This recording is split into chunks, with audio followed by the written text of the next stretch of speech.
অবরুদ্ধ ফিলিস্তিনি ভূখণ্ডের জন্য ইসরায়েলের ৩টি মূল লক্ষ্য ঘোষণা করেছেন ইসরায়েলি প্রধানমন্ত্রী বেনিয়ামিন নেতানিয়াহু এবং জোর দিয়ে বলেছেন, আমরা এই ৩টি লক্ষ্য অর্জন করবই। ৪ ফেব্রুয়ারি বুধবার এক প্রতিবেদনে এ খবর দিয়েছে এনডিটিভি।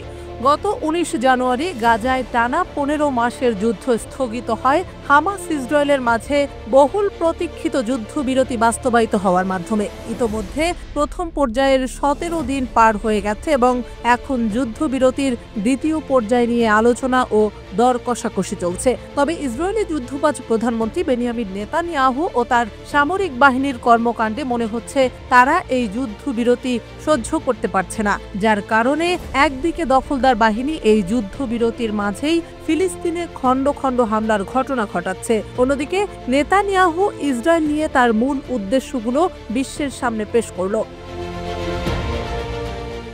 মঙ্গলবার মার্কিন প্রেসিডেন্ট ডোনাল্ড ট্রাম্পের সঙ্গে এক যৌথ সংবাদ সম্মেলনে নেতানিয়াহুকে জিজ্ঞাসা করা হয় তিনি গাজা বন্দী মুক্তি চুক্তি সমর্থন করেন কিনা।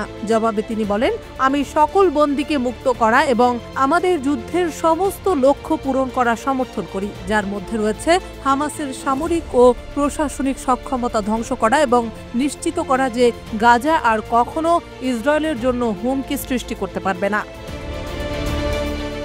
তিনি আরও বলেন, আমার একটি মাত্র লক্ষ্য নেই, বরং ৩টি লক্ষ্য রয়েছে এবং আমরা অবশ্যই তা অর্জন করব। নেতানিয়াহু বলেন তিনি সম্মানিত বোধ করছেন কারণ তিনি হোয়াইট হাউসে আমন্ত্রিত প্রথম বিদেশি নেতা। তিনি ট্রাম্পকে উদ্দেশ্য করে বলেন, আপনি হোয়াইট হাউসে ইসরায়েলের সবচেয়ে বড় বন্ধু।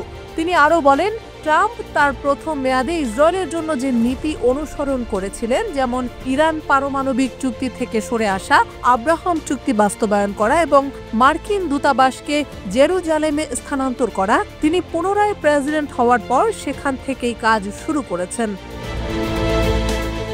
ইসরায়েলি প্রধানমন্ত্রী আরও জানান, গাজা জিম্মি মুক্তি চুক্তিতে মার্কিন প্রেসিডেন্টের নেতৃত্ব গুরুত্বপূর্ণ ভূমিকা পালন করেছে। তিনি বলেন, আপনার নেতৃত্ব বেশ কয়েকজন জিম্মির মুক্তি নিশ্চিত করেছে। নেতানিয়াহু আরও বলেন, ট্রাম্প প্রশাসন আগের মার্কিন সরকারের দ্বারা আটকে রাখা গোলাবারুদ মুক্ত করেছে, ইসরায়েলি নাগরিকদের উপর আরোপিত অন্যায় নিষেধাজ্ঞা প্রত্যাহার করেছে এবং ইরানের বিরুদ্ধে পুনরায় সর্বোচ্চ চাপ প্রয়োগ শুরু করেছে। গাজা খালি করে যুক্তরাষ্ট্রের দখল করার পরিকল্পনা নেতানিয়াহু সমর্থন করে বলেন, এটি মনোযোগ দেওয়ার মতো একটি বিষয়। মার্কিন প্রেসিডেন্ট গাজা উপত্যকার নিয়ন্ত্রণ গ্রহণের পরিকল্পনা করেছেন, যা ইতিহাস বদলে দিতে পারে। নেতানিয়াহু ট্রাম্পের কৌশলকে বাক্সের বাইরে চিন্তা করার একটি দৃষ্টান্ত বলে অভিহিত করেন এবং বলেন তিনি প্রচলিত ধারণাগুলোকে চ্যালেঞ্জ করার সাহস দেখাচ্ছেন।